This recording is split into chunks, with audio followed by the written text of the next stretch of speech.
Good evening. Buy Black for Life. Buy Black for Life.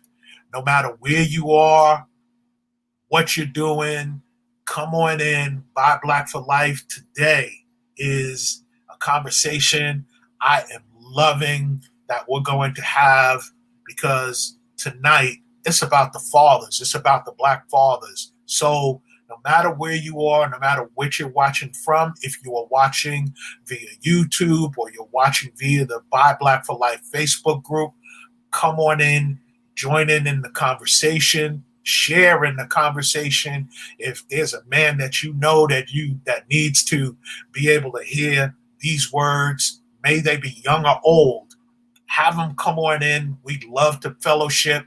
We'd love to have conversations. So come on in, Buy Black for Life. My name is Jerome Hurt, founder and CEO of this amazing platform that continues to grow. Good morning, good evening, no matter where you are. We're in 99 countries, so we know it could be morning, it could be afternoon, it could be evening. But right now, I'm going to introduce the brothers right now that I have on my panel. Other brothers are trying to come through. We're just having some technical difficulties. We will get our brothers on because this is an enriching conversation that we just need to have amongst each other as Black men and as fathers. So first person I'm going to start off with is somebody I call Cuz, and we've never even met each other until this moment. But when you have the last name Hurt, believe me, you are Cuz to me. So I'm going to start off with my Cuz, Conrad Hurt. Please tell Buy Black for Life who you are, brother. So, good morning, good evening, good afternoon. My name is Conrad Hurt. I live in Atlanta, Georgia, originally from a small town outside Detroit in Michigan. I relocated to Jackson, Tennessee, where my family's originally from in the early 80s. So I really call that home along with Michigan home. Right now, I've been in Atlanta for about 10 years. I've been fortunate that I'm in the talent acquisition profession. So that pretty much means, hey, I'm a recruiter, corporate recruiter, staffing. Hey, if you're the person who you need some help with your resume, you need some help with some job tips, and I'm definitely that person who will be more than happy to assist you with that. My passion, I would say, has been with helping youth, reaching youth in youth sports. I was a youth coach, and probably for about 20 some years. I was a college coach. I coached men's and women's basketball. I'm sorry, men's and women's soccer and women's basketball at Fisk University in Nashville, Tennessee. Also spent 7 years in the Army. So I'm just welcome to be here. I have 4 children of my own, and so it's looking to be here and just fellowship and just discuss this great topic. Cool. Thank you, Cuz. And I saw that you are a Detroit Pistons fan. Am I correct? That's me. I know you're happy about getting that number 1 pick, Cuz. As long as we don't mess it up, I'm happy. I'm through. Cool. Next up, if you are a part of the Buy Black for Life family, you know his daughter, Haley Moon. She's amazing. She's powerful. She is family to the Buy Black for Life group. So her dad is with us this evening. So we have Dietrich Moon. Please come on, tell everybody who you are, where you're from, please. Hey everyone, let me start by first saying thank you to Jerome for having this panel, and also thank you for selecting me on this panel. Reason being because one thing, we agree on a lot of things, but one thing we don't agree on is basketball. I mean, you're a Knicks, you're a Knicks That's fan. Okay. I'm a Bulls and a Lakers fan, so we definitely don't see eye to eye on that. 2 teams I despise. But when it comes to the end of the day, we can see eye to eye on everything else. Yes. But anyway, as he said, my name is Dietrich Moon. By day, I'm a governance consultant and also a contracts manager. So I work with process improvement and basically contracts all day. At night, that's when the hat switches. Once the hat switches, I'm a full-time girl dad, so I'm raising my daughter, and my daughter and I own a business together. She's a 51% owner, I'm the 49% owner. That business is called the Rules of Big Boss LLC, and we provide empowerment books, clothing, and accessories for people of all ages. Within the context or scope of that, she's the CEO and I'm COO. So I handle the company's financials and things of that nature. And beyond the financials, I work on like her data strategy, her web design. I also serve as her manager, like manager, assistant, corporate agent, a blogger, a vlogger. It's pretty much like, hey, dad, here. Do this. I need you to do this. I need you to do that. So pretty much I'm the answer guy when it comes to my daughter and anything that she needs me to do. And also I'm a published author. I've authored 2 books. She's authored 4. So that's a little bit about me. But what I hold core and critical to me at the end of the day is being a dad. So as I said, I wear a lot of hats and have a lot of titles. But the thing that means the most to me at the end of the day is being a dad and being a girl's dad. She's my one true gift, and that's the thing that means the most to me. Appreciate you, bro. Thank you. And she is absolutely amazing, BuyBlack4Life family. And I know if you've been a part of this group and you've seen it, you know what I'm talking about. I'm going to check and see, Alfred, are you able to hear us? Jerome, can you hear me? I can hear you. We can hear you just fine. Brother, thank you for joining. And BuyBlack4Life, if you were with me when we talked about the Tulsa race massacre, we had this brother on with his amazing wife. They schooled us all on things that I didn't even know. And I thought I knew all there was to know about the Tulsa, Oklahoma race riots and the race massacres, and we had that conversation right at the Centennial. So, Al, if you can, just tell us a little bit about who you are, what you do, please, fam. All right, so I'm Alfred Sloan. I'm a father of 3. As Jerome, you kind of gave my full intro right there, but we have a heart for Tulsa. My wife and I met actually in Tulsa, and we've been married for quite a while now. Got 3 beautiful kids, as I said, and just trying to make our way through the last portions of a very long home building process. We'll leave it at that. So that's, I guess, one of the pieces we'll talk about on the journey for fatherhood. With some of the challenges and obstacles we faced. But yeah, the couple platforms that Jerome had referenced are platforms that my wife and I have worked on and built out together, and we continue to build to help start the legacy and the functional aspect for our children to be able to participate in social media in one regard or another. So that's kind of just the synopsis of me as a dad. Okay, thank you, brother. We appreciate that. And man, hold on. I'm sorry, fellas. I'm sorry. I didn't even know that was funny. And he came in right on time, as he always does. And let me tell y'all about this brother, right? When you hear the term real ones, right? This brother right here, and he's a real one, and him and we about that life. And I know he's about that life because him and I have had enough conversations and done enough work to know and respect what each other does. He's been a part of this group. He is an amazing poet. He's just an amazing Black man. And he has survived, being the victim of being shot. And he's my brother. And Coach Giles Smalls, please tell BuyBlack4Life who you are, where you're from, please. Appreciate you. First of all, brother, the accolades, man, I had to step up every time I get on this show with you. As I leave, I got to step up and that. Coach Giles Smalls, I'm originally from Brooklyn, New York City. I'm in Charlotte, North Carolina now. Been here for a minute. Been a part of this program for a long time. Yes. Yeah. Cool. Anything more you want to share? I might have taken some of the thunder, brother. Yeah, I can't add nothing to that. I mean, love this brother. So I'm gonna start with the icebreaker, and Conrad, I'm gonna go to you first, man. So it's Father's Day, right? What's Conrad's dream Father's Day? Like, if you could plan out your own Father's Day, brother, what would that look like? Wow, I think for me it would be, my dream Father's Day would just be relaxing, just chilling, not doing anything. Maybe a good game on TV, some good food, just relaxing. If you really want to get it popping, have Monday off. So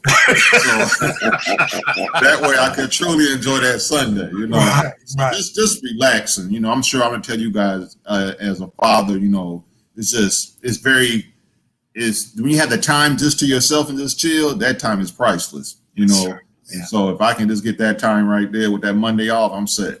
Gotcha. Man, lock yourself in the bathroom more. It works out well.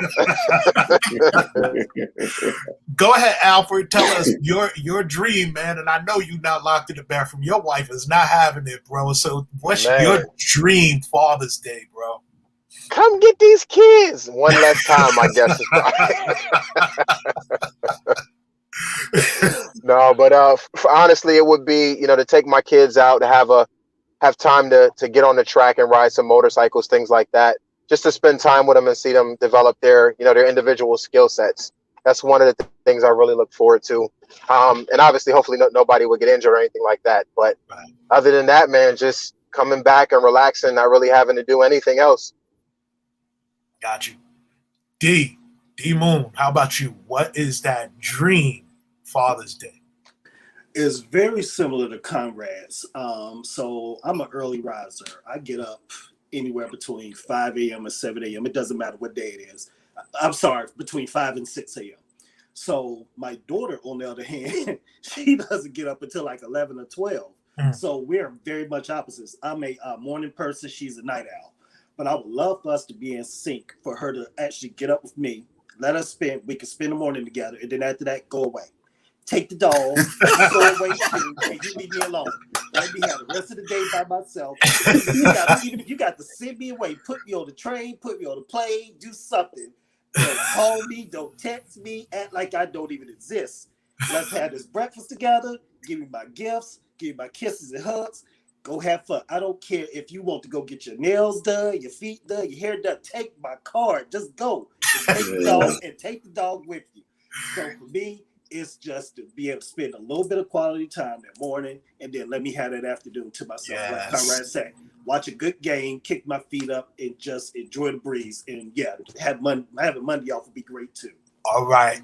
Yo, Ja, I see Witz is in the chat. If you could get him the invite to the Zoom, to the StreamYard, please do, because I have him in here as well. Yo, y'all ain't seen nothing until Witz come through with his brother Ja, man. But in the meantime, Ja, what does that Father's Day? And I know it's different now because you ain't the king of the crib, bro. Well, you the king, but you ain't running things in the crib. So what does that Father's Day look like for you, brother?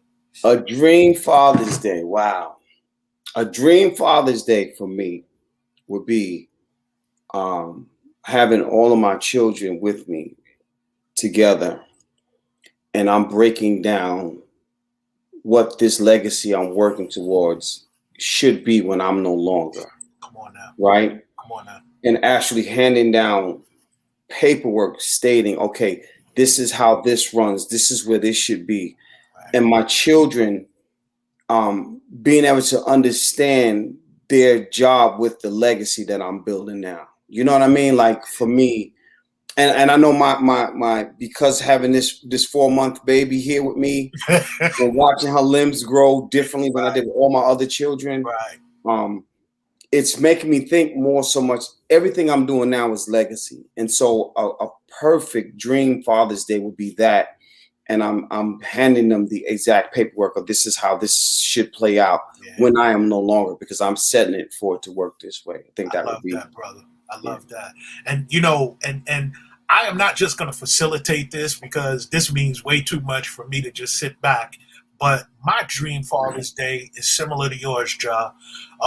2 of my kids live in North Carolina, and my oldest son lives in Japan. So my dream Father's Day is for all of us to be together in one place, just like chilling and having a good time, you know, being able to like laugh, clown each other as we did when we were in the house together as they were growing up. They're all grown. The youngest is 29. That's my baby girl.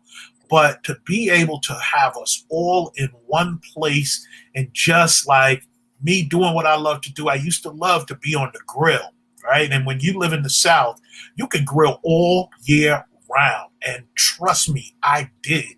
So that's my dream, to be able to be with my three kids. May it be a game on or just us acting a fool, because when we're all together, it's clowning going on like it should be. Like Yeah. no egos. Let's just have a good time. So Mhm. yeah, I'm with you on that, brother. So I'm gonna go to the next thing, right? Because I think, and I hope the young brother who I invited comes through, because I know all of us are, we're OGs, right? So I would like to know, what do you wish your father, your grandfather, the father figure, any male elder would have told you about fatherhood Mhm. before you became a father? And Ja, I'm gonna start with you on that question, bro. You know, that is, I thought about that question because I don't know that ever, like that. I don't know if that answering ever ends. Yeah. Right. And so, to be honest with you, what even more so than what I wish my father or a male figure would have taught me, I wish there was one there. Mm. You know what I mean? So, alcoholism and drugs have my family. So, you know what I mean? Everybody's under some influence. Right. And I'll tell you why I said that. Many of you, those who don't know me, don't know my 20-year-old, who's 20 now, went through a serious depression at 19. I remember. And she said the only thing that she needed was exactly what I had given her. And I'm like, what did I do? And she said, you was there and you listened and you didn't try to answer those questions that you couldn't answer. Mm. You didn't answer things that you could not answer. Right. And said, that's what most adults do. And for me, I would have rather, even if I had to learn the way I learned, I still would have rather some male figure be there. Yeah. You know what I mean? Yeah. I'm the oldest of 8. I've got 5 brothers underneath me. Right. You know what I mean? So I had to be dad and uncle and protector and coach. Right. You know what I mean? Right. I would like to have said, my older cousins used to come and get me to fight people. I would like to have been able to say, you know what? I'm going to have a competition with, you know what I mean? Instead of having to choose people from the streets. Right. Right. That even still, they were there in their own way. You know what I mean? Give me money, tell me to get off the block. Oh, You we all, selling your drugs here. This is for you. This ain't your life. This ain't you. Yeah. But to have that blood connection. Yeah. There. And I could, even if I had to learn everything the hard way, but then having that would have, you know what I mean? Yeah. So I got for me, you. Yeah. Alfred, how about you? He just dropped off. D, I'm gonna ask you that same question, man. What do you wish that elder, that male figure, and I don't know if you had your dad growing up, your grandfather, that male figure, what do you wish that they would have told you before you became a father yourself? Well, I got to go. Hey, Jerome, I have to go around my elbow to get back to my arm to answer that question. Mm-hmm. And what I mean by that is I didn't have a dad from the time that I was born up until the time that I was 13. And my dad, who's actually my birth father, I never had a relationship with him whatsoever. But I do have 2 sisters by him, and I do have a relationship with those sisters, but that was developed much later in life. Anyway, so with growing up without my dad, I had a lot of anger within me, a lot of anger, a lot of hurt, a lot of confusion, and I was a very unhappy child. I would say you might as well say more or less I was depressed. Right. And I was depressed because I didn't know my story, and I didn't know how to be happy. Happiness just didn't exist for me. The only time I was happy was when I was joking, kidding, clowning on somebody, or playing sports. Right. And with playing sports, I had a very bad attitude because I would see Junior and I would look up in the stands and I would see his parents up in the stands.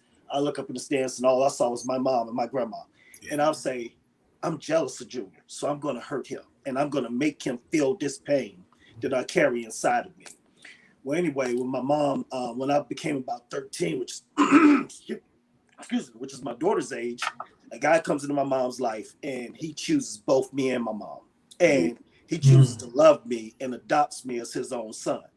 He and my mom never got married, but he adopted me as his son. And I love him for that. And he has 3 biological children of his own. And of course, we share no biology, but despite us sharing no biology, he claims me as his son.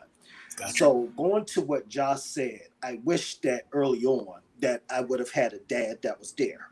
Gotcha. Okay, so there's that. That's the first part of the answer. The second part of the answer is the guy who I do claim as my dad, who stepped in and being my dad.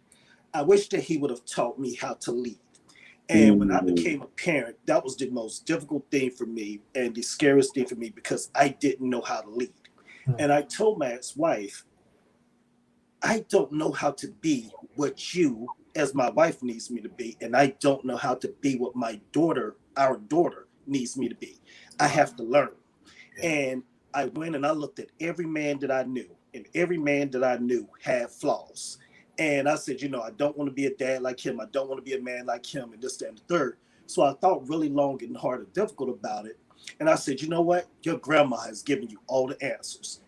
What Granny told me was that the answers to everything in life are in one book. And you know, Jerome, that book is the Bible. Yes, sir. So I looked in the Bible and I started reading. And I read it cover to cover to cover. And this is in 2007. I went into my closet and I prayed. And I said, God, I need you to make me over. I need you to make me into who my ex-wife needs me to be. I need you to make me into who my daughter needs me to be so that I can lead her into the future and everything, because I don't know what to do. You are the only person that I can go to who has no flaws and no blemishes. So God, I need you to make me over. And slowly but surely, I started to become a new man. So 2 Corinthians 5:17 started to come into play. If any man be in Christ, he's a new creature. So what I wish that I would have had a dad to teach me was how to be there, how to be present, how to lead, and how to be a man of character as defined in the Bible. Yeah. Gotcha. Thank you. And Conrad, before I get to you, man, I gotta come to this cat right here. Wits, what's good, brother? Good to see you, man. Thank you for jumping in, man. Your presence is a blessing. So thank you. Oh, it's an honor. It's an honor to be here, man. Peace and blessings to all the brothers. I've been listening. You know, I had to get to a still point before I could click in and chime in on y'all. But Bro, you peace and ain't never blessings. late. I love my Trust. man. You are never late.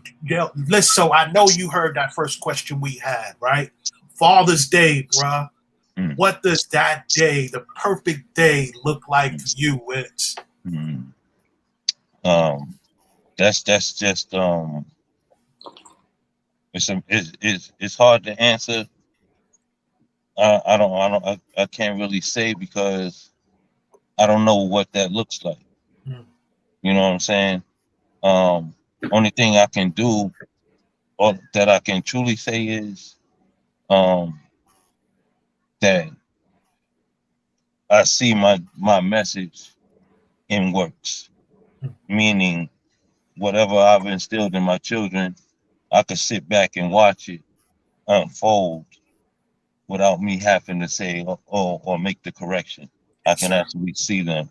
Okay. So I guess that will be what would be perfect for any of us, is to actually see that our message was clear enough that they live it, right? Right. Sitting back and just watching the work that we put in at work right there. I love that, because I think that's what makes me puff my chest out a little bit, because that pride. You know, we put in work as fathers, man, and we don't always get that thing. I'm not here to bash women, to be clear, but we don't get that women get, right? We don't get that moms get, because I observed a couple of years ago, the mall that's right near my house was really full before Mother's Day. On Father's Day, nah, B, it was empty. So that's no disrespect to women. Please know I love the women, the sisters. Y'all put it down. I'm just saying, we put in the work and we just don't get the accolades that maybe I think that we deserve. So thank you for that. With Conrad, brother, Cuzzo, tell me, what do you wish that elder, that grandfather, any elder would have told you about fatherhood before you became a father? So for me, my father raised me and my 3 brothers by himself. It was like in the 70s and 80s. So that was pretty much almost unheard of. Right. So for me, I got those little moments, Okay.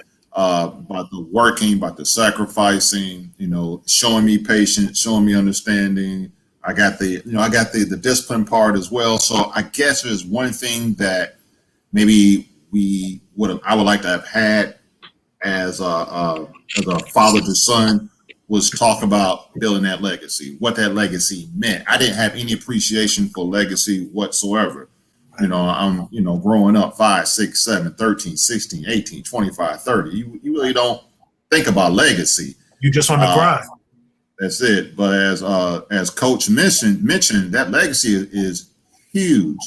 And as I got older, I'm looking back on the legacy that was left for me. I'm very blessed. And one of the legacy I have is that the fathers has been in all their children's lives in my father's side of the family, So it got me, it got my father, my grandfather, my great grandfather, and not only can I like have a relationship with them, but I can go like to their resting place and I can see those people at the same time, So that right there is something I tried to pass on to my own children. So if I can just get that understanding of what legacy truly was, or even what he thought legacy was, and I could have received that, and that probably would have better prepared me for my own future. Got you, brother. Man, you brothers are really moving me, to be real. Alfred, I don't know if you heard the question, but I know you and I have had conversations. Your father is a presence in your life, but is there something that you wish that your father would have said to you before you became a father, or is there something he said that you are able to now impart that and use that now that you are a father? Well, it's kind of a two-part question for me, because the thing that I wished that I had heard more from my dad is the thing that I've really focused on trying to instill in my sons. And my oldest son is actually named after me, and I'm also named after my father. So for all intents and purposes, I grew up and with a family that was always like little Al, and it was always this concept that I had to be a smaller version of what my father was and accomplish the things that he accomplished, and there wasn't necessarily the same level of focus on individuality. Right. And so I've taken that same approach, and my dad chose a very different path than what I chose. He's on the counseling side and working with people, and I do it, but I do it on the science side, so it's a slightly different approach. Gotcha. But I've used that desire that I wish I had my dad teaching that to me, and I've started teaching my sons. Look, you will never be a smaller version of me. You will never be daddy. That's not my job to raise you that way. My job is to raise you to be the man that God called you to be. Yes. And I wish, even from aside from them, a lot of the guys that I've seen over the course of my life, the younger gentlemen, whether they had fathers or didn't have fathers, that seems to be the ongoing struggle. There's always like that. I need to look up to this guy to try to be like him in order for people to accept me or want me as a man, or look beyond just what I provide in the car that I drive. So those are, for me, that's kind of the answer in a two-part way. And I really think that, I hope I can see that the result of that will be very different from, what it is that I had struggled with as I matured into manhood, Gotcha. As far as my sons are concerned. All right. Wits, that same question, bro. And I know you had your big brother there, right? So for you, what do you wish before becoming that father, right, that you wish was instilled upon you? Because it's easy for us now to look back, I think, right? So what do you think that what is it you wish had been instilled in you or spoken into your spirit before becoming a father?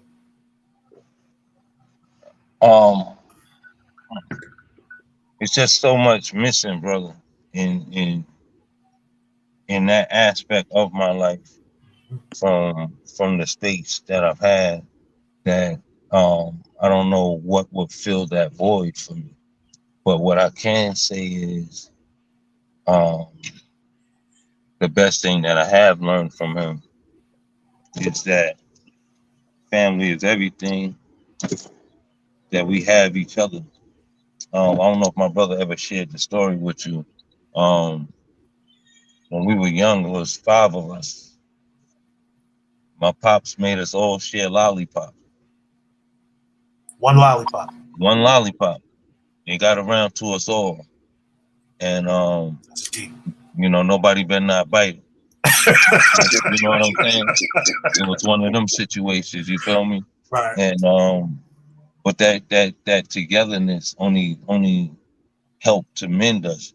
See, Just that one lesson, bro. That's though it so was a powerful. lollipop, Yeah. though it was a lollipop, it's still a kiss shared amongst family. You understand? Yeah. And they say kisses are like some of the deepest forms of love, and we don't even understand it. We give kisses away so blindly, so easily, Yeah. but that's one of the deepest forms of love is the kiss, because you actually transfer, excuse me, pheromones. Mm. I Mm. don't kissing on the forehead or on the Right. lips, Right. but from the mouth is very important. Yes. You know what I'm saying? That was a connection that was shared to our family that we didn't understand then, but we know carried us throughout now. Love that. Yeah, bro. Yeah. So I'm gonna hit y'all with something for me in answering that question that I'm sure all of us as men, as fathers, can identify. The thing that I wish I was told by a man before becoming a father is be ready to be honest about your mistakes. You're gonna make them, Jerome, right? Don't defend them, right? Don't try to gaslight their thoughts or experiences with what they saw in the mistakes you made. Acknowledge them and be okay with saying, I'm going to continue. My kids, like I said, the oldest one is 34, right? Be okay with saying, listen, I'm going to continue to make mistakes. But the one mistake I'm never, ever going to make is not loving you. I'm going to love you unconditionally. And John, I know we've talked about this. The one thing that the reason that came to me was when me and my daughter fell out. My only daughter, right? My daughter was like, if you saw me, you saw my daughter. She was like right up under me for her to be like, yo, I'm not messing with you. And I kept coming for her. I kept coming at her. I kept showing her love so that when she came back, there was never any doubt in my baby girl's mind that I loved her, even though she wasn't ready for the love I was giving. Right. And John, I know you could speak to that as well about that disconnect that we have, but yet being real. Yo, I made mistakes, B, and I love you anyway. I'm so glad you said that, because there's something that I had to do for myself as far as my dad was concerned that I share with everybody. And it's a major question that we never ask, right? And the reason we don't ask it because we can't answer it properly. Yes. And it's a question, and my brother Witzel will tell you, because I had this conversation with him and my other brothers. I said, well, let me ask you this. First of all, what would you have done if you was our father? Because you don't know, right? And even if you would have done different, would the outcome be better, the same, or worse? You can't answer that either. Yes. And so I had to address this to my daughter as well. In living in the now, you have a choice. Either you can make those questions relevant to life and put them in your back pocket until they need to be used, Yes. or you can let that ruin anything that you could potentially have with that parent, that grandmother, that sibling, that friend, right? Because we're so big on, you did this, that's it. Granted, there's some things that, right? There's some things we can't, Yeah, we can't deny. I'm not getting into that. But I'm saying, right? If my dad left, which he did, I was, I think, 8. I had 8 years where wits did not. Right. There were some things that I saw that he didn't get to see because he came on a little later. Right. Gotcha. Again, I get that. I still have to go and face that thing. Okay, because I had, look, Pops, look, I got some stuff I need to say, bro. What's up? Yeah. I'm there. Right. But Right. when you take a step back, think about yourself for a minute. How many mistakes have you made that you be like, you know what? I would have done that differently. Right. Right. And Would that's the question we don't ask. We don't ask ourselves in order to get the clarity from that parent, especially the father. Yes. Yes. Come on, bro. I have an interesting question also, right? Because I believe there is a myth about Black fatherhood, right?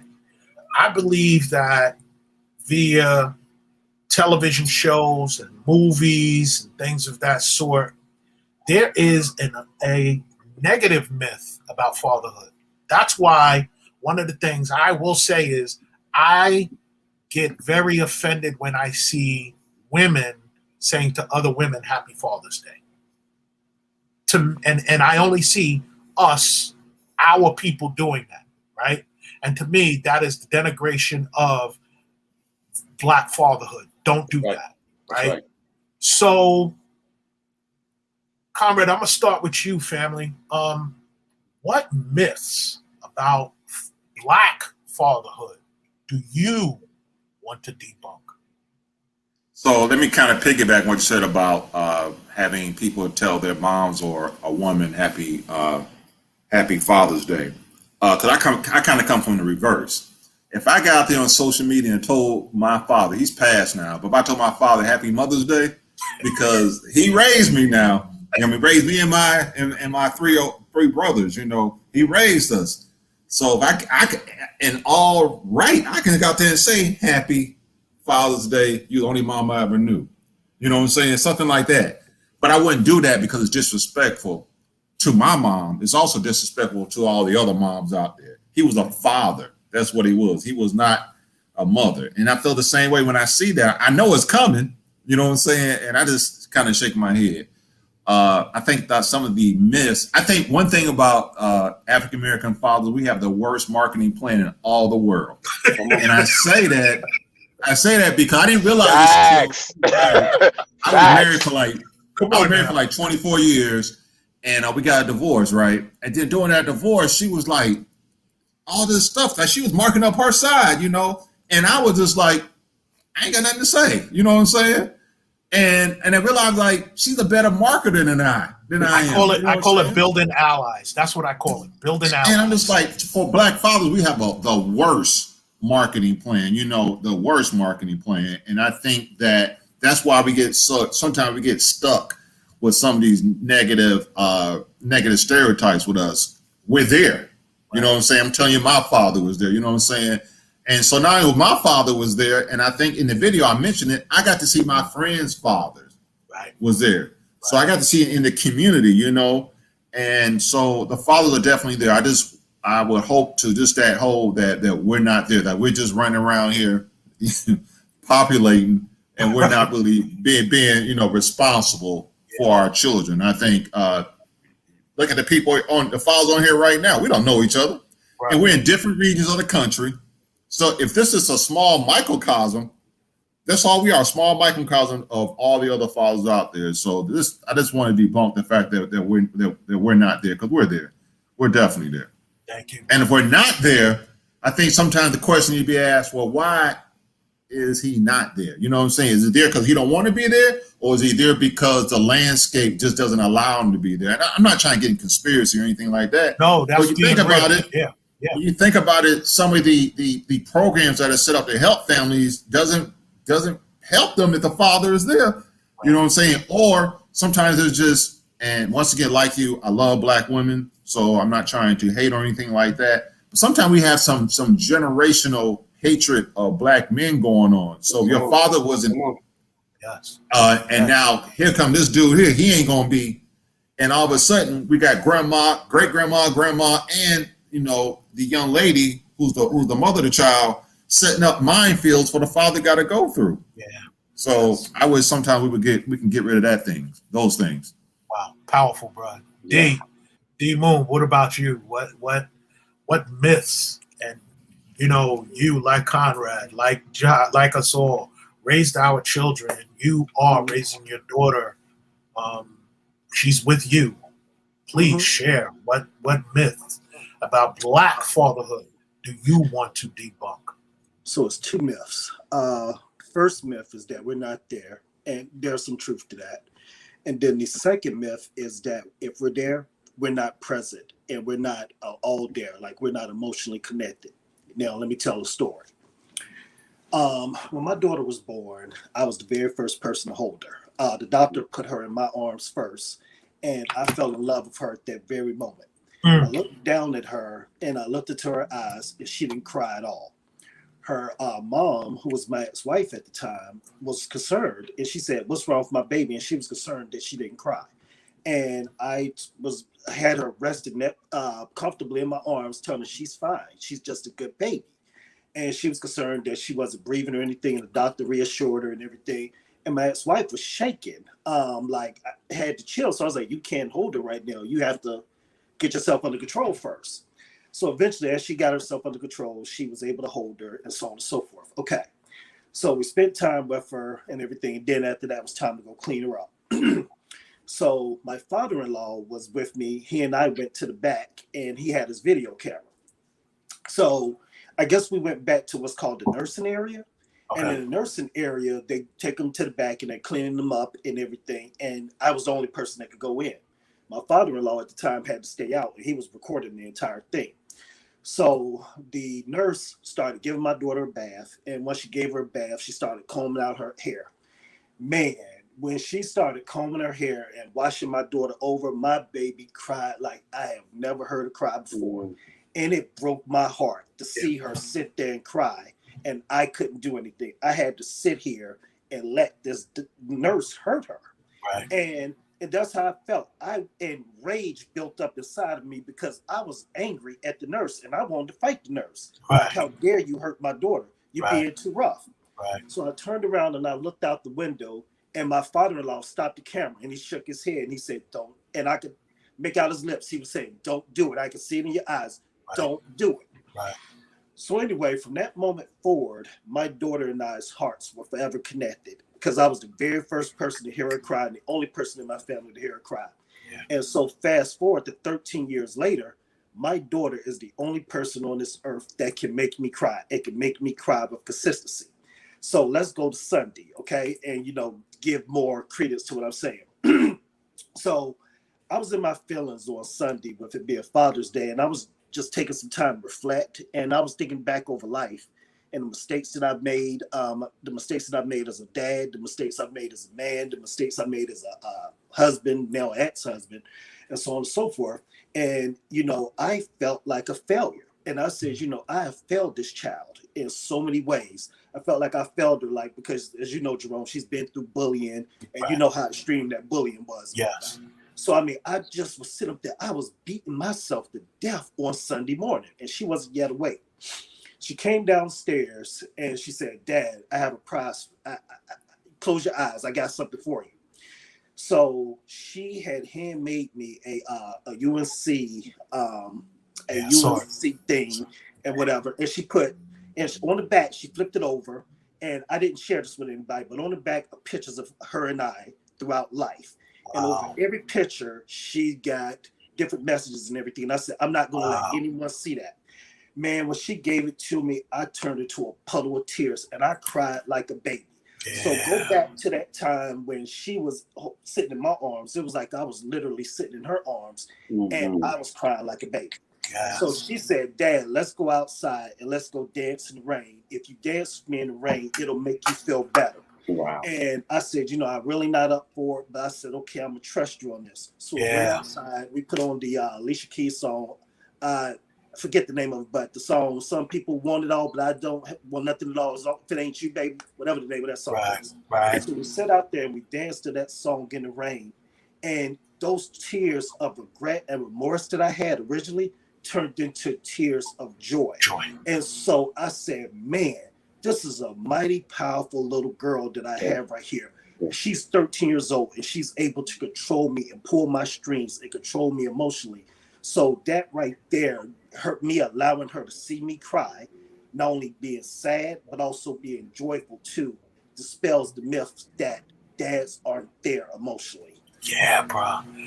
Listen, you said a whole thing, and there are 2 points I'm gonna put on the screen, brothers, and this probably is extremely important. Shadinia asks, "How important is sensitivity when parenting?" Yeah. Right, and we need to talk about that.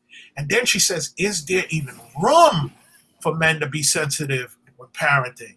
Now, John, I'm going to let you hit both of the myths and what this sister actually asked us, because, I think all of us here can speak to the tears that we've shed as parents, right? May it be tears of joy or tears of hurt, right? And I'm going to tell everyone, right? I'm the baddest dude I know, right? However, if you want to see some tears on the dude, put my baby girl in front of me. And if somebody wants to call me soft for being for being sensitive, I will show you what soft looks like, right? But I don't have to show you with this. I'll show you with this. Yeah. So it's important to me, sister, that us men, because we need to show it to our sons to make them better men, and also show it to our daughters so that our daughters could look for characteristics like this in a man of their own. Jock, go ahead, brother. I'm going to try to sum this up as simple as I can. Shadinia, first of all, I love you. That's why I asked you to come here. First of all, Brother D Moon, I'd like to ask you to do one favor, brother. Now that you've thought about the stuff that you think you failed on, I want you to write down all the stuff that you know you did well on. I knew that was coming. Because that's going to flip everything. I had to do that with my career. That's going to flip everything instantly, bro. In other words, what we have to do as men, as black men, as fathers, we have to start acknowledging our small victories and celebrating them like it ain't no tomorrow, because we don't do that enough. Okay. Now, Shadeen, because I'll go on all day, Jerome. And I want everybody on this feed listening to this. Boy becomes man when he can accept that sensitivity is a part of being a man. I don't care if you're a parent or not. Any man that's still unwilling to accept his sensitive part of him, that is a natural thing. If your eyes didn't have tear ducts, you wouldn't have tears. Come on, they would be illegal if you didn't have tear ducts. So if your creator gave you tear ducts, and gave you them for a reason. Crying is not a sin for man. Boy becomes man when he accepts that and he's willing to be that sensitive, that he can be emotional for his child. You cannot raise a child with an insensitive nature, not correctly. That child's going to miss some things, because that child's going to be like, well, mommy cried, my little brother cried, my oldest brother cried, but my daddy won't cry. There is something wrong with that. And you are not a complete man if you're not willing to accept the fact that you can be sensitive. And I'm not telling you to be a woman, because you can't be a woman. That's whoa, man. You ain't got that, brother.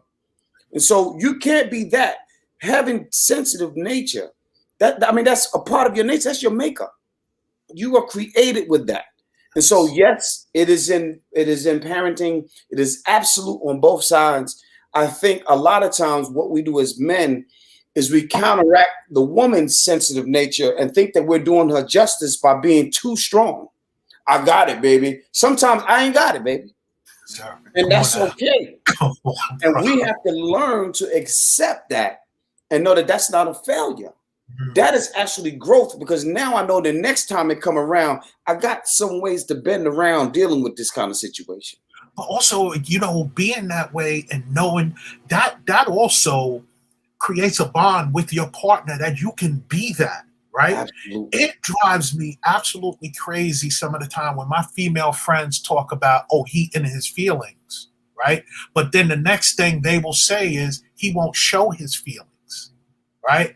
You can't have it both ways, right? So if you're gonna rock with Jerome, you're gonna know Jerome going to be in his feelings, right?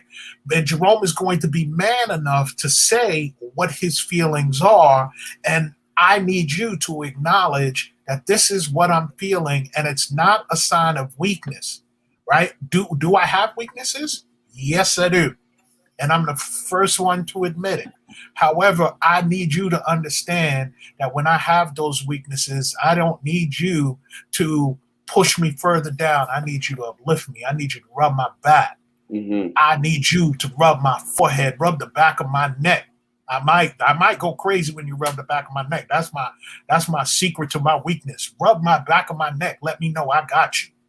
Al, please join in with this. Like, what are the myths as Black fathers that you would like to debunk?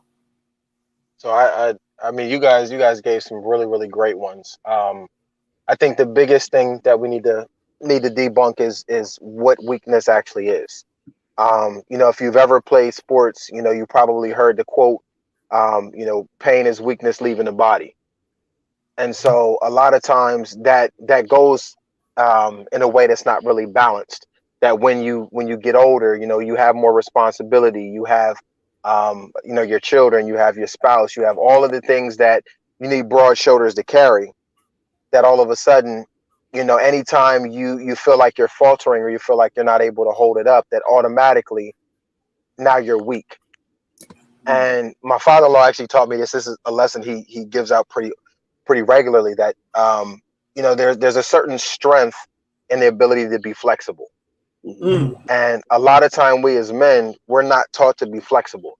That's something that women naturally do. If you know anything about pregnancy, their body naturally does, you know, more than 1,000 different things in order to make sure that that baby comes out. And all of it has to do with something that they've never done before, but it's already in their programming. In the same way, we as men, a lot of times we're programmed and we're constantly beat over the head with be strong.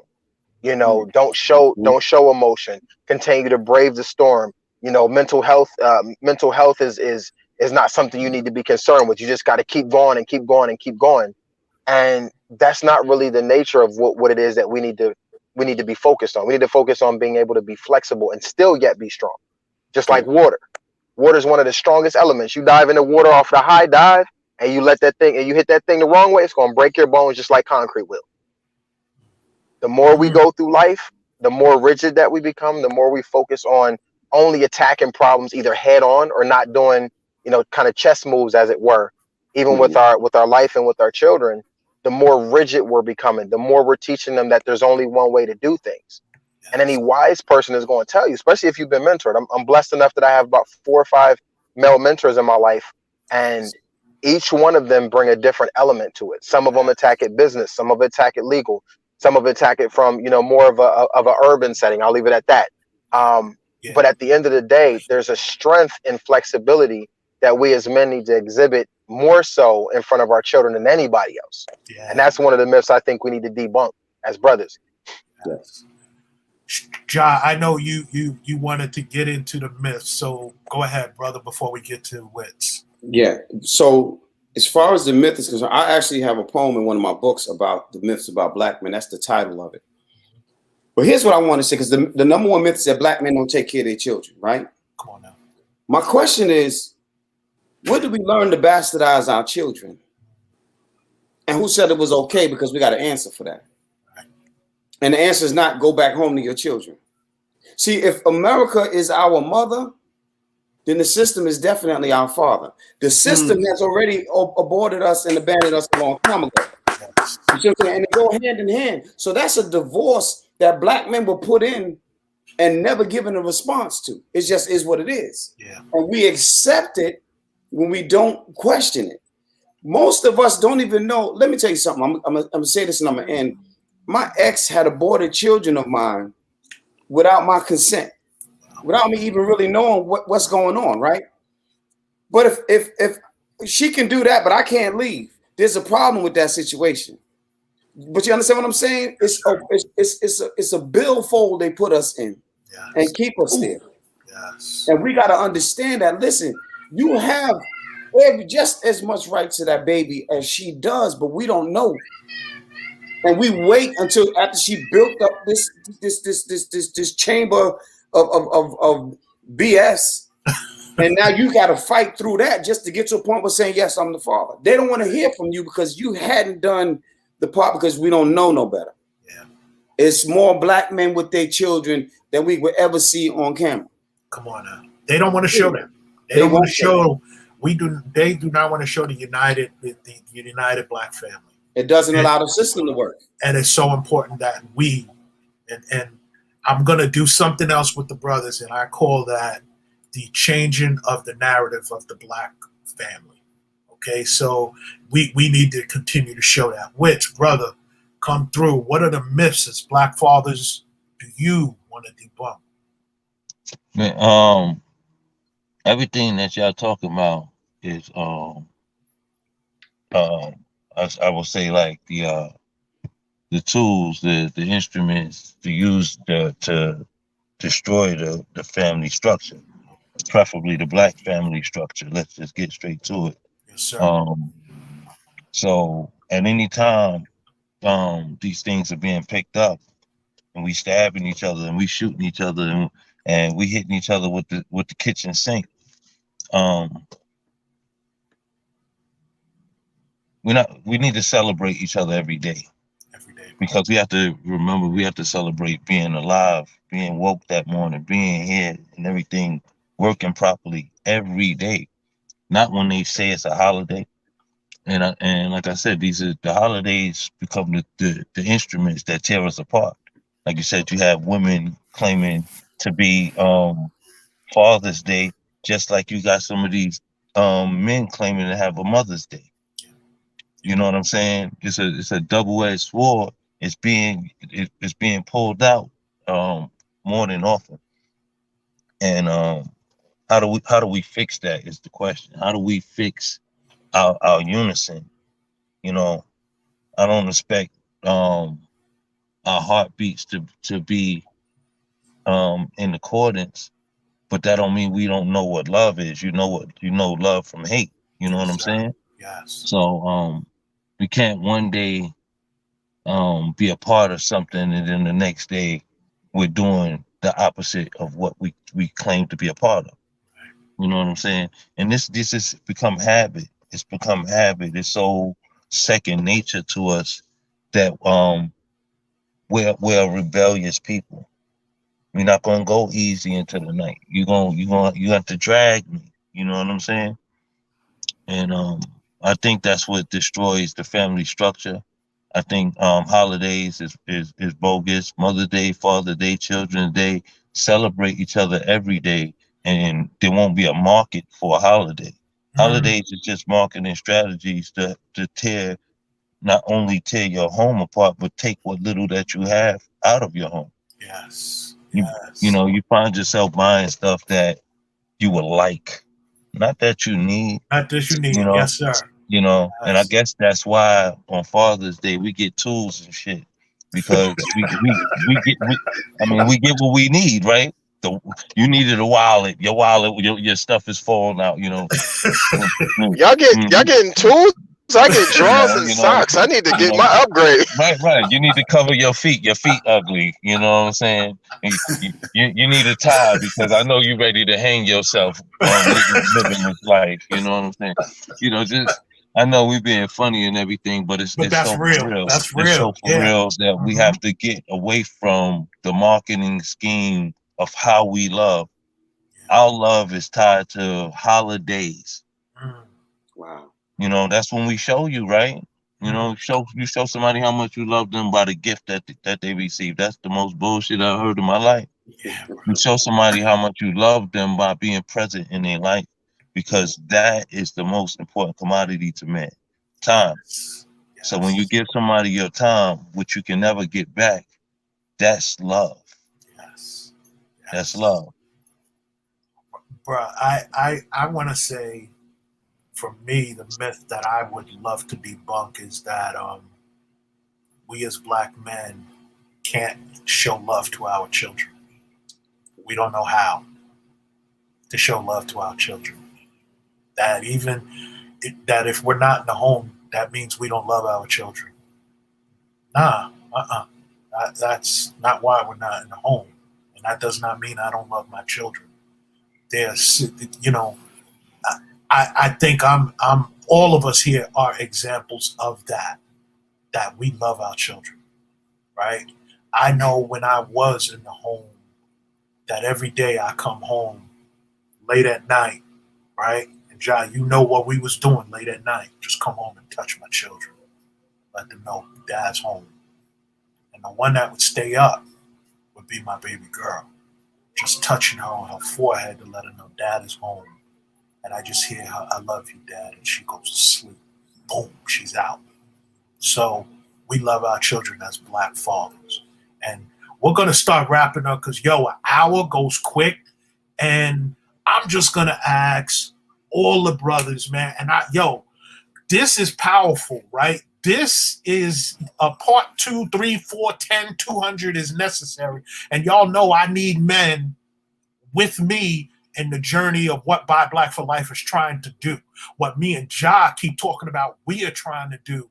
We need men. And I love my brothers for turning out tonight. So I'm just going to go in the order that's on my screen. Start with you, Cousin Conrad. Any last words? What last words about fatherhood? Because I know you dropped that video and I could see that that was genuine. It came from in here. Any last words that you would like to share for our people who are watching about fatherhood?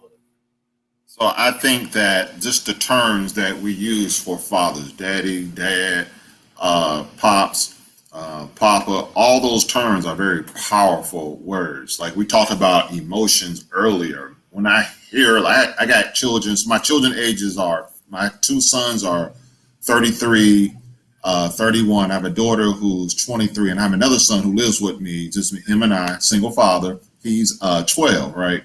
So whenever I hear that, especially from my older kids, when I hear that term daddy, like they don't have to call me that in their 30s. You know what I'm saying? They do not have to do that whatsoever. And my son has, he's a sports producer for a local radio show in Memphis. And he doesn't say my father when he's on the show. When we refer to him, he say daddy or something like that. That's a powerful, very powerful, powerful word. I was in my father lived to be like 96. And I'm 48. I'm calling him daddy, Yeah. And that's just a powerful word. Yeah. And I think we have to realize is how powerful that being a father is. I mean, that is father. I think Public Enemy Chuck D has a verse in a song. You put a father in the house, all the bullshit stops. Come on now. That's powerful. That's powerful. You know what I'm saying? That's powerful. So, like you said, Jerome, we don't have to be physically in the house, but we got to be physically in the lives, not just our kids' lives, the young people. And my neighborhood is no different than y'all neighborhood. You see young people who are screaming that they need a male figure in their life. And sometimes we just got to take some time out of our lives and just try to be that male figure for them. Let them know, hey, I'm here. Right. Thank you for that, bro. And, it's unfortunate. One of the young men I actually coached in AAU basketball, I don't know what happened to him. I was dying for him to come through because I wanted him to hear this from older men like us, right? I've known this kid since he was 16 years old. I was his coach, right? And I love him. And to this day, I'm proud of him, the man he's become. So that thing that you talk about is not just the kids in our house, it's the kids in our community, right? And I love the fact that when I walk out my door, that young boys are looking at me and they're looking up to me. It's not necessarily the things I say, it's the things I do. It's the manner in which I carry myself. And it's unapologetic about pulling up a young man when I see him not doing what I know he's not supposed to do, and me saying something to him. So I agree with that, cuz. Thank you. Wits, last words, family. Blessings. It was an honor being here. Fathers are very important. I want to make sure that we get that clear. Mothers are important. Fathers are important. That equal yoke needs to be, um, if when it's an absence, then they're gonna cry for it from the streets, and then that's where misguidance happens, and you don't want the wrong interpretation of what a man is to be brought into your home. Then be mindful of what you're pushing out of your home. Yeah, fathers are very important. Community is important. We are important. One thing I want these fathers to know is um, that brotherhood is important. You know what I'm saying? So we have to make sure that we be the example and not just the words that romanticize in the ear, because that's the biggest problem is our children come out the home and they don't see success in front of their face, and they're not going to run out of their own neighborhoods to find it. All right. So we have to find that structure. We have to build that structure. And if it's not there, then we have to build it.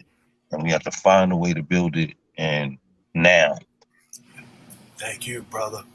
Yeah. Man, ooh, big brother Ja. Go ahead, follow your brother, man. You know, it's always an honor to be here because here is where it is, right?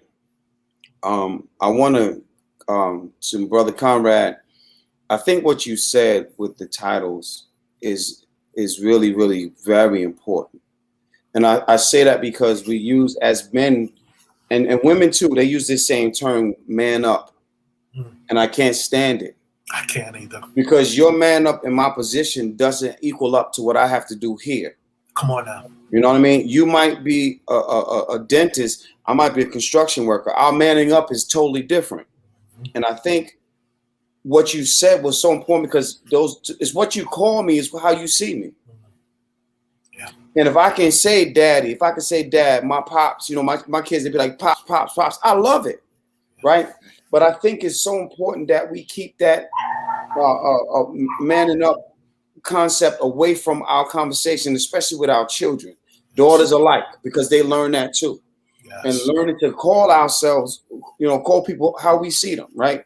With some underlying factors on that, right? Right. That was very important. And I haven't been able to move off of that yet. I think that's very important. I want to write on that. That's why I'm mentioning that. Yes. But I think that was really, really great to say. And I think that if we can continue this type of conversations, it spills out into the community. Yes, sir. And that's what we're needing, right? I was talking to Jerome earlier, yesterday, I believe it was. I'm broken from that video that's been floating around. That's another conversation. Yeah, bro. But my brokenness in that is because I'm saying there's some fatherhood missing from that whole dynamic. Yeah. And just to let people know, if you don't know what Ja's talking about, here in New York in the Bronx, there was a young boy who was shooting at someone else, and the person was running and he ran into some kids, and the guy kept shooting around. He's still shooting the gun, and kids are there, and he's still shooting the gun. Those kids are traumatized. Yeah. They're traumatized forever. And that disturbed Ja, and it disturbed me, and it's moving us that we need to do some action in our communities to uplift our brothers. Go ahead, Ja. I'm sorry, bro. Well, just in that, right? If you've seen the video, you'll know. If you haven't seen it, find it because it's going around, right? How do you tell the father of those children to man up?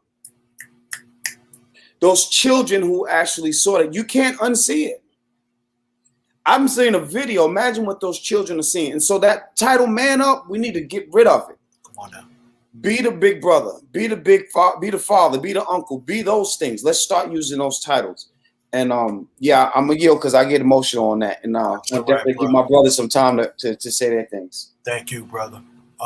D Moon, come through, man. Before I begin, John, I know the video you're talking about, and it was absolutely heartbreaking. I didn't know the full story behind it, but I actually thought that guy who got shot. I thought that the guy that got shot was actually those children's father. And I said, golly, where are we at in the world right now? When we can sit up here in broad daylight and shoot someone in front of their children. That's what I thought was going on. And it was heartbreaking. I didn't have the strength within me to follow up on the story, to look at the video again after I saw it this first 2 times, or to actually read the articles that were associated with it, because it was horrible. And it's like, man, as you said, these are children, and you just ripped away their innocence, and they will be traumatized forever. And those children are going to grow up, and it's like, how do you tell them to get over something like that? You Yeah. better put them in counseling. You better put them in prayer, and keep them heavy in prayer. And even then, that may not be enough. One of them was a boy. You better not ever say man up to him, because what he went through is something that a lot of people won't ever go through. So there's that. So I absolutely, totally understand exactly what you're talking about. Anyway, moving along to answer the mail. When you first came to us, Jerome, you asked us to define what fatherhood was. And I said, wow, within myself, it was difficult for me to actually answer the question, because I said, I never seen the guy other than myself, really, so to speak. And as I listened to everyone's video, guys, I actually really did listen to all of you guys' videos. And the one thing that I came away with, I laughed, because I said each one of us had different definitions. There were some similarities, but the definitions were different. But one thing that I think that we could all agree on is that a father's a tower of strength. And being a tower of strength, you are your kid's protector. Yes. So I think that we could all touch heads and agree 100% on that. Also, too, the other thing that I can agree on is that fathers love. Our children open up when we become fathers. Our children open up parts of our heart that never existed before. And if we weren't sensitive before and we wouldn't cry, yeah, we'll cry now. Yes, But we might will. not always let you see it. We might have That's to go right. in another room to cry, but we Right. do cry. Yes. And and the other thing is, we ain't unicorns. I'm not going to speak proper here. We ain't unicorns. Come on. As you guys see right now, all six of us that are on this stage love our children, and we ain't afraid to admit it. And there are a lot of us out there. The thing is, we just don't get the publicity that women get with respect to being mothers. We don't get the placed on a platform like mothers do, and that's no shade to women whatsoever. That's just None. part of a father. That's just No part shade. a part of a father's journey and struggle. Yeah. All that being said, I 100% appreciate you, Jerome, for giving us this platform, to have this discussion and to educate people.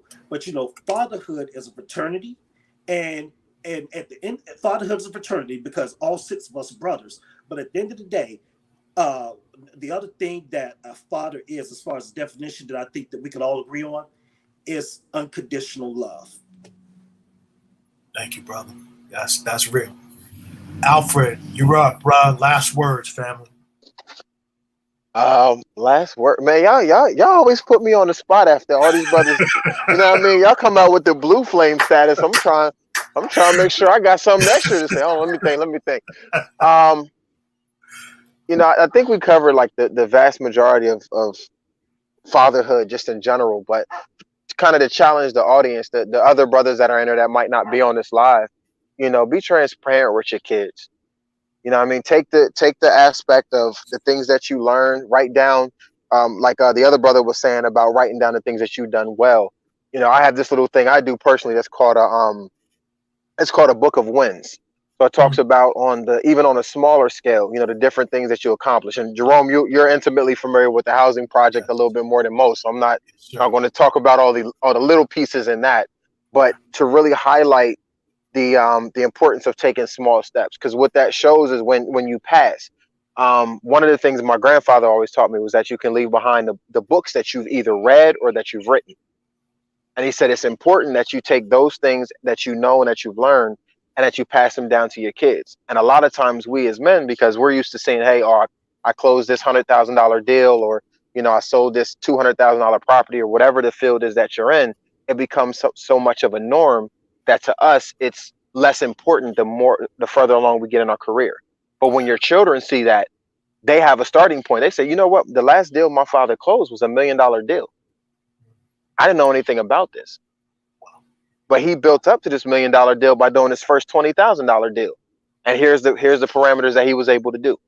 So take the time, write your book of wins, and begin to start passing that and those lessons on to not only your children, but to those that you mentor, and give them the wisdom on how to do the same.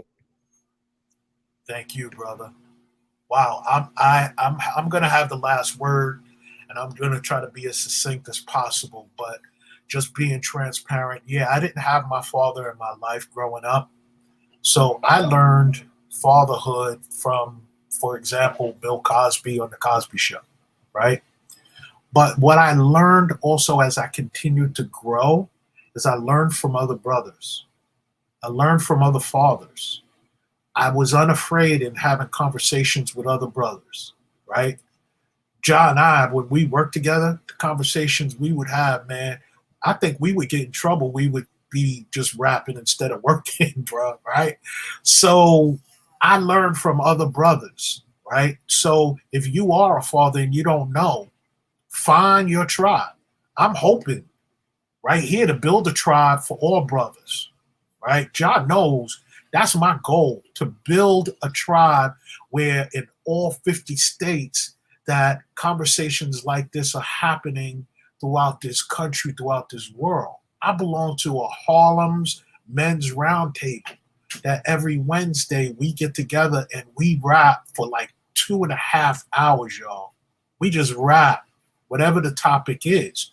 It's so important for us to occupy spaces as Black men with other Black men in order for us to grow and be better.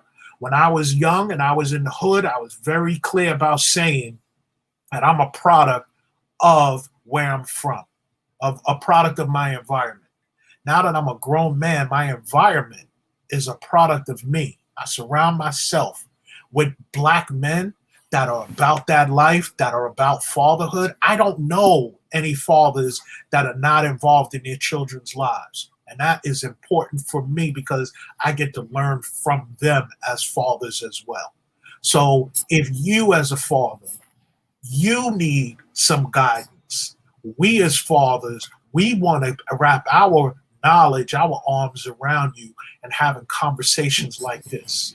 So come through, be in the chat. I may tap you on the shoulder for the next conversation because I want to hear your conversation about fatherhood. But at the end of the day, most importantly, what I want from every one of us is to continue to buy Black for life. Thank you, all my brothers, for being a part of this. So much more of this type of conversation is coming. Those of you in the chat, we love you. Thank you. Please continue. The sisters, let me just be clear. I appreciate the love from the sisters. Y'all don't understand how much it's important for us to hear from you, that we continue to push up and lift up. We love y'all. Ja, I know you got something to do. I love you. Hey, Conrad, brother, when I'm in ATL, we gonna meet face to face. I call you cuz of the last name. We gonna make it real. D Moon, North Carolina, baby. Al, you already know Wits. Stay up, baby. I love y'all for the love of our people. Always love, Black man. for life, y'all. Love y'all. You know the steps today, you heard? Thank you, Jerome. We really appreciate you, King. You the man, brother, because you bridging, you creating the bridge. You feel me?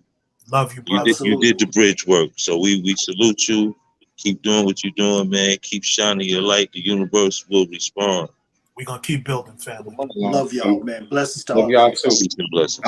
And I'm ready for part brothers, two. love We'll y'all. be ready to do it again. Let's do You it. already know. Yeah. Yes, sir. Absolutely.